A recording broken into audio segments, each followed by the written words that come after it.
Create, veamos el primero. Create, la operación esta se utiliza para crear nuevos objetos en la base de datos, como tablas, índices, vistas, la base de datos misma. Acá nosotros lo que vamos a poder hacer es señalar, en el caso que queremos crear una tabla, que es el caso este. Entonces para crear una tabla vamos a poner create, tabla en español, ¿no? Create table. Vamos a poner el nombre de la tabla, acá le podemos poner cualquier nombre. Y entre paréntesis, o sí, entre paréntesis, a veces hay variaciones de versiones de MySQL que se utiliza llaves, en vez de paréntesis. Bueno, vamos a poner una columna, ejemplo acá, columna 1 podríamos poner nombre y el tipo. El tipo de nombre que podría ser. Podría ser un varchar. Ahora vamos a ver los tipos de datos que hay, pero básicamente es un string, o sea, una cadena de caracteres. Después edad, vamos a tener de tipo, va a ser un entero, ¿no? Da un número sin coma. Y bueno, para crear una base de datos es fácil. Create database y ponemos el nombre de la base de datos que queremos hacer. Veamos un ejemplo. Es un sintaxis en MySQL. Igual no cambia mucho con respecto a SQL Server. No va a cambiar nada casi. Pero igual vamos a ver las diferencias. Bueno, primero lo que vamos a hacer es create database. Acá le pueden poner el nombre de su base de datos. En este caso va a ser DB FIFA 2016. Use el nombre de tu base de datos para seleccionar esa base de datos. Y después que seleccionamos la base de datos, vamos a crear la tabla person dentro de esta base de datos. Como vemos, se puede poner llaves o paréntesis. Hay que ver bien la versión. ¿Qué estamos haciendo acá? Lo que estamos haciendo acá es el atributo, ¿no? El nombre, o lo que decimos la columna. ¿De qué tipo va a ser person ID? Person ID va a ser un valor 1, 2, 3, 4, 5, 6, 7, 8 hasta infinito. Eso es un entero. First name y last name sería como nombre y apellido. Va a ser un varchar de 255 caracteres. A máximo 255 caracteres. Lo mismo con el first name, con address también y con city, ¿no? Ciudad, etcétera. Varchar sería una cadena de caracteres o string, como se dice en Python, en Java, creo que en JavaScript también está, etcétera. Bien, bueno, veamos entonces. Si nosotros ejecutamos este código, como vemos acá, al ejecutar, ¿qué va a pasar? Primero, se va a crear la base de datos. Bueno, acá, cuando nosotros usamos create database, se va a crear esta base de datos. Y después, al hacer create person, se va a crear esta tabla persona, como se ve acá. Y como vemos, si hacemos un select from de person, no va a aparecer nada. No va a aparecer nada porque obviamente es una tabla vacía. Una tabla vacía. Vieron, acá están los campos: person ID, last name, first name, address y city. Bueno, seguimos. La sintaxis en SQL Server es la misma, es idéntico. También utilizamos create database, use para seleccionar la base de datos creada. Creamos una tabla. Como se ve, se va a crear de esta forma. Entonces, la base de datos que creamos, y esta sería la tabla persons. No es complicado. Ahora vamos a ver un ejemplo igual.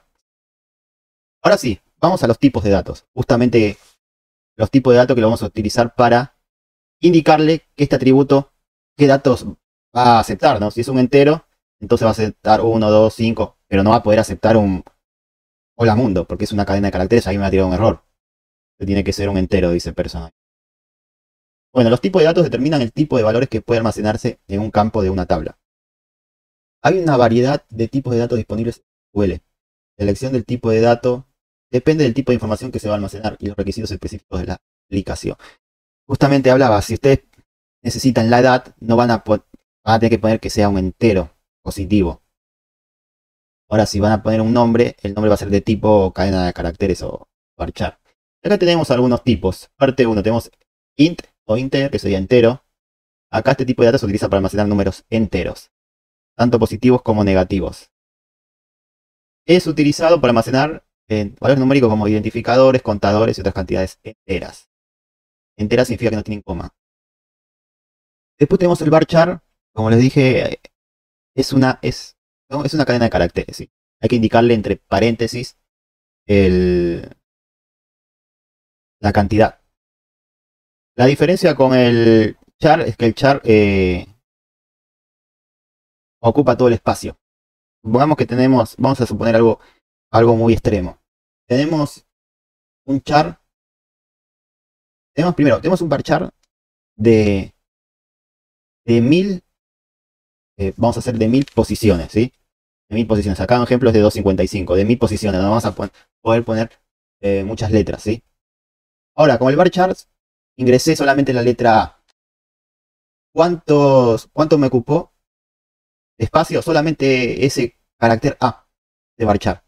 Ahora, si nosotros tenemos un char de 250, de 1000 y solamente ingresamos un carácter que es el A, la cosa es que varchar me va a tomar el espacio, va a ser el total, o sea, como si hubiera ingresado 1000 caracteres. Esa es la diferencia entre uno y otro.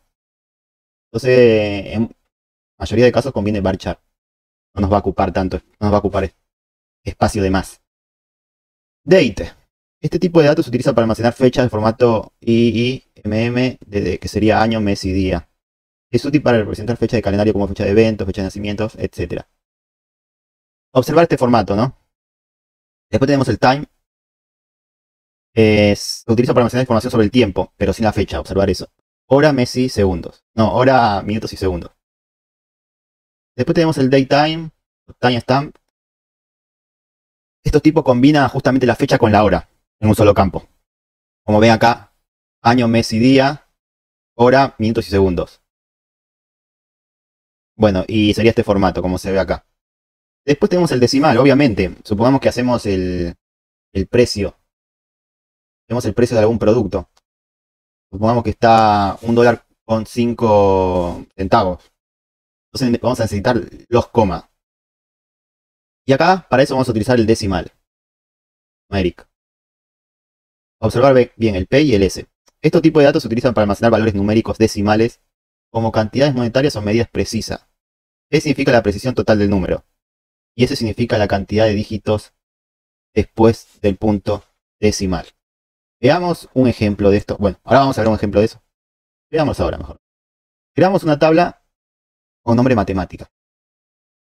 Va a haber una columna que va a ser porcentaje, que obviamente el porcentaje va a tener decimal, entonces le ponemos de tipo decimal. 5, 2. ¿Qué significa este 5 y qué significa este 2? En esta columna porcentaje es un decimal con una precisión total de 5 dígitos. Es como acá. 1, 2, 3, 4, 5. Hay 5 dígitos ahí. Está el guión. Y 2 dígitos después del punto decimal. Esto significa que puede almacenar números de hasta 5 dígitos en total, incluyendo los dígitos decimales. Eso es acordarse bien. Números 12,34 es válido porque el total, ¿cuánto es? El total son 4 dígitos y el total hasta 5 me deja. Y 2 dígitos de precisión, 34. Ahí está bien. O 123,45 también. Si tenemos el total 1, 2, 3, 4, 5 y después de la coma hay 2. Son válidos para esta columna. Después tenemos el tipo booleano. Este tipo de datos se caracteriza por almacenar valores de verdad, es decir, true o false. Es útil para representar estados lógicos como activado, desactivado, sí o no. Es útil para eso. Veamos la diferencia entre MySQL y SQL Server con respecto a esto. No hay muchas diferencias. Podría ser que el varchar en MySQL con UTF-8, en SQL Server van a tener que poner nvarchar. Después el boolean o el tiny int. Ustedes en SQL Server van a tener que utilizar el bit. Y bueno, esto que vamos a ver ahora en algunos momentos, el auto increment. En SQL Server se utiliza identity 1. Y lo vamos a ver también. Y el timestamp, bueno, en SQL Server, datetime 2. No hay mucha diferencia, después lo demás es igual. Como le dije recién, cada sistema de gestión de base de datos relacional agrega algo.